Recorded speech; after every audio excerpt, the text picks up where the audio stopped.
Открывая встречу, председатель Паралимпийского комитета Республики Леон Свижба отметил, что Владимир Панкратов не первый раз в Абхазии. Он уже бывал здесь в детстве. И вот спустя долгое время Владимир вновь приехал в республику на отдых со своей семьей. Еще до приезда он знал, что в Абхазии есть Паралимпийский комитет. И поэтому посчитал нужным посетить организацию и рассказать о том, что несмотря ни на что, люди с ограниченными возможностями здоровья могут добиваться успехов. Зная о том, что в Республике Абхазия также развиваются паралимпийские виды спорта, нашел возможность, связался с ребятами, посчитал нужным и необходимым привезти медаль, показать молодым и не очень молодым спортсменам, что все мы можем добиться этого результата, пускай и сложно, пускай может быть не такого высокого, но спорт и паралимпийский, и классические виды спорта, он должен развиваться в любом случае, при любых политических, при любых экономических неурядицах в государстве. Владимир Панкратов – уроженец города Макеевки Донецкой Народной Республики. С 10 лет занимался классическим волейболом. Из-за трагической случайности в 18 лет остался без ноги. Несмотря на это, благодаря умениям, которые были приобретены за 8 лет, Владимир Панкратов оказался в паралимпийской сборной Украины по волейболу. Затем он начал играть за сборную России по волейболу сидя. Команда приняла участие в Паралимпийских летних играх в Токио, где стала серебряным призером. Два мастодонта таких волейбольных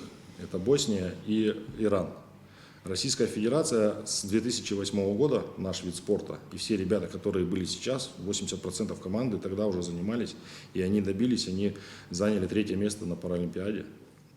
И с того момента Россия начала плотно врываться в этот вид спорта, но так как Босния играет на континенте с нами, и вот эта вот битва за путевку, за медаль на чемпионате Европы, для того, чтобы лицензию вырвать, получить с Боснии, была всегда очень ожесточенная. И мы до этого момента не могли сказать, что мы там фавориты и нам с ними будет легко.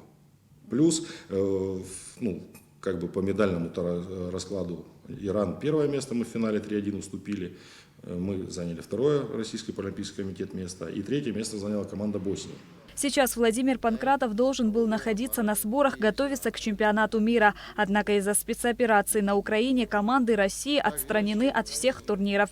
Участники встречи рассказали о развитии парафутбола в Абхазии. Председатель Паралимпийского комитета Леон Свижба подчеркнул, что комитетом будут проводиться подобные встречи и в будущем. Это очень радует, то, что приезжают люди такие. Мы дальше будем сотрудничать, общаться.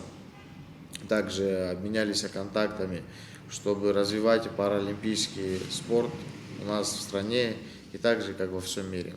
В завершении участники встречи обменялись памятными подарками.